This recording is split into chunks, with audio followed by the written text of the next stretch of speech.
এই নারী সংস্কার কমিশন মূলত ইসলাম বিদ্বেষী একটি কমিশন। বাংলাদেশে ইসলামের উপরে, কোরআন হাদিসের উপরে ডক্টরেট করছেন এমন নারী বাংলাদেশে আসেনি?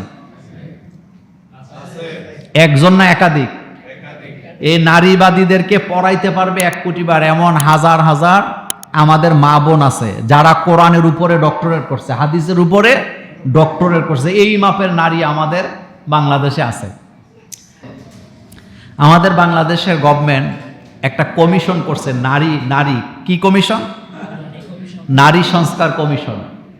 নারীদের কোনটা উপকার কোনটা অপকার, নারীদের জন্য কোনটা কল্যাণ অকল্যাণ, এই রকমের কোনো কমিশন থাকার মধ্যে কোনো দোষ নাই। কিন্তু ওই কমিশনের মধ্যে ওই লোকদেরকে জায়গা দিতে হবে যারা ইসলাম বুঝে, কোরআন বুঝে এবং নারীদের সঠিক অধিকারটা বুঝেন।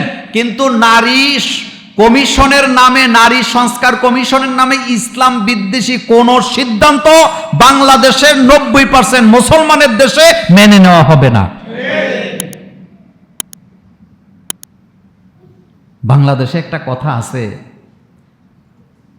সর্ব অঙ্গে ব্যথা, ওষুধ দিবে কোথা? সব জায়গায় বামপন্থীরা এখনো বসে আছে। আমি আপনাদেরকে একটা কথা বলি, এদেশের প্রত্যেকটা আন্দোলনে আলেম ওলামারা সামনের কাতারে ছিল, কিন্তু এটার ফল ভোগ করে বামপন্থীরা। কথা সত্য না মিথ্যা? কথা সত্য না মিথ্যা? কারণ বামপন্থীরা সবসময় সুযোগ সন্ধানী। তারা কি সন্ধানী? সুযোগ সন্ধানী। গত জুমাতে আপনাকে বলেছিলাম, একজন নারী তার পাওয়ার জায়গার শেষ নাই, কিন্তু তার কোনো খরচ নাই। নারীদের পাওয়ার জায়গার শেষ নাই, কিন্তু তার কি নাই?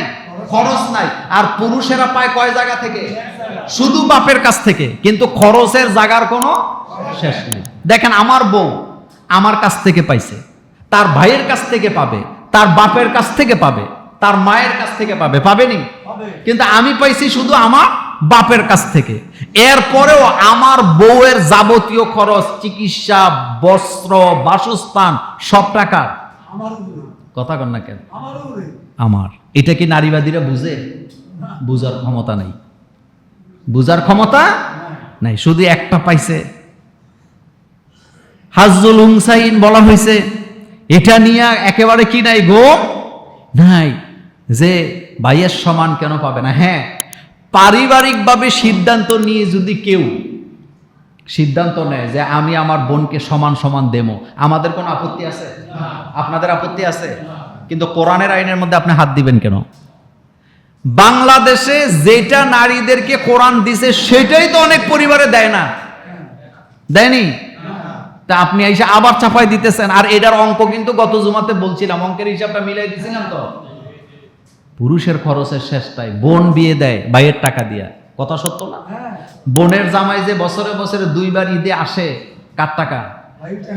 ভাইয়ের টাকা না? তো ভাইয়ের কাছে একটু সম্পদ বেশি থাকার দরকার বোধহয় নাই। এই ইনসাফটা কে করছেন? আল্লাহ পাক করছে। এরপরে আরেকটা কথা বলছিলাম, এই নারী সংস্কার কমিশনের আরেকটা তাদের মূল থিম হলো, যারা মানে যৌন ব্যবসা করে তাদেরকে শ্রমিকের মর্যাদা দিতে হবে। শ্রমিক কথাটাই তারা বুঝে নেই। শ্রমিকের মর্যাদা তাদেরকে দিতে চায় যারা যৌন ব্যবসা করে খায়, অর্থাৎ নিজের যৌনতাকে টাকার বিনিময়ে কি করে? বিক্রি করে। এটা বলে শ্রমিকদেরকে তারা অপমান করেছে। আমি তো বারবার আমরা বলছি, যারা এটা কইছে তাদেরকে বলেন যেহেতু শ্রম এটা তুমিও দাও, তারা রাজি বনে যাতে মাতাল তাহলে ঠিক। আপনি নারী কমিশনে যারা ছিল তাদেরকে যায় বলেন যে বোন রে, তোমরাই তো বলছো যারা দেহ ব্যবসা করে তারা শ্রমের অধিকার পাবে, তো তুমিও দেহ ব্যবসা শুরু করো। আপনি বাংলাদেশে নারীবাদীদের ব্যাপারে পার্সোনালি খোঁজখবর নিয়ে দেখেন, একটাও স্বামীর বাধ্যগত না, একটাও বাপের আনুগত্য নাই। বাপের সাথে, ভাইয়ের সাথে, স্বামীর সাথে তাদের কোনো ভালো সম্পর্কই নাই। আপনি যায় দেখেন, বাংলাদেশের নারীবাদের নেত্রী কাজের মেয়ের উপরে অত্যাচার করার দায়ে জেল খাটছে, এমন ঘটনা বোধহয় আপনারা দেখেন নাই। আমি নিজে দেখছি, ভিডিও বের করে দেখাতে পারবো। আছে না এরকম? নিজের ঘরেই তো নারীর অধিকার নাই। যেই দেশে স্কুল থেকে ছেলে মেয়ে আসার পর মা বড় মাছের টুকরাটা ছেলেরে দেয়, ছোট মাছের টুকরাটা কারে দেয়? মেয়েরে দেয়। যেই দেশে এখনো কন্যা সন্তান হইলে দাদা দাদি নানা নানি চেহারা কালো করে, কথা কি সত্য? আপনাদের এই মসজিদে এক দুইজন নাই এরকম? ছেলে হইলে সবাইরে ফোন করে আমাদের লাঠি একটা বাড়ছে, মেয়ে হইলে মুখ কালা, মিষ্টিও খাওয়ায় না। বউ প্রেগনেন্ট, বউ প্রেগনেন্সি অবস্থায় কলিগদেরকে বলছে তোমার ভাবি তো প্রেগনেন্সি অবস্থায় আছে, তারে নিয়ে তো সে তো ফাস্ট ফুড খাইতে চাইছে, হোটেলে নিয়ে যাব। হোটেলে নিয়ে খাওয়াইছে, বন্ধু বান্ধব জানে তার বউর বাচ্চা হবে, মাইকিং করছে, ফেসবুকে দিছে, কিন্তু বাচ্চা হওয়ার পরে আর খোঁজ খবর নাই। বন্ধু বান্ধব একদিন বলতেছে, কিরে দোস্ত তুই তো তোর বউরে কত কিছু খাওয়াইছ, বাচ্চা হইব শুনলাম, তো বাচ্চা হওয়ার টাইম চলে গেছে আরো 4-5 মাস, কোনো খোঁজ খবর তো নাই, ঘটনা কি? কারে দোস্ত বাদ দে, ভাবছিলাম হবে ছেলে, হইছে মেয়ে, এজন্য আর মিষ্টি টিষ্টি খাওয়াই নাই। এরকমের নির্বোধ, এইরকমের মূর্খ আমাদের সমাজে আসেনি? এরিয়া না আগে ঠিক করবেন। আচ্ছা আপনারা বলেন তো, বাংলাদেশে কি যৌতুক বন্ধ হইছে? আসতে কইলেন যে যৌতুক বন্ধ হইছে?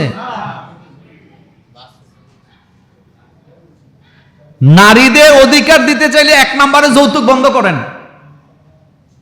কারণ যৌতুকের কারণে নারীরা সবচেয়ে বেশি নির্যাতিত। কিন্তু বন্ধ হইছে নি? যারা যৌতুকের আইন করবে তারা নিজেরাই যৌতুক খায়, যারা যৌতুকের বিরুদ্ধে আইন করবে তারা নিজেরা যৌতুকের মিডিয়া হয়। ইসলামে যৌতুক হালাল না হারাম? এমনকি ইসলাম তো মেয়ের বাড়িতে 1 টাকা খরচ হোক এটাও ইসলাম চায় নাই। এটা আপনারা নিজেরা সংস্কৃতি বানাইছেন। বিয়ের অনুষ্ঠানে বিয়ের যত খরচ, খাওয়া দাওয়া, এটা কি ছেলের পক্ষের না মেয়ের পক্ষের? তা আপনাদের দেশে আমাদের দেশে কোনটা হয় বলেন তো? শুধু তো হয় না, চাপ দেয় 600 লোক খাওয়াইতে হবে। কয়শো? তো এটা জায়েজ আছে নি? আল্লাহ আমাদেরকে হেদায়েত দান করুক, আর জোরে বলে আমিন। সুতরাং কোরআন বিরোধী কোনো আইন, কোনো মন্তব্য এদেশে মেনে নেওয়া হবে না। এক কথায় দেশটা মুসলমানের দেশ। দেশটা কিসের দেশ? আলেমদের দেশ, ওলিয়া উলিয়াদের দেশ, যারা এখানে ইসলামকে ভালোবাসে। আমার দেশে 90% মানুষের মধ্যে 90% মানুষের কোরআনের প্রতি, আল্লাহর প্রতি, রাসূলের প্রতি ভালোবাসা আছে, কিন্তু মানার বেলায় নাই। কিন্তু আবেগ আছে নি? আবেগ আছে, আবেগ আছে। আল্লাহ যেন আমাদের এই জাতিকে হেফাজত করেন, আমরা বলি আমিন।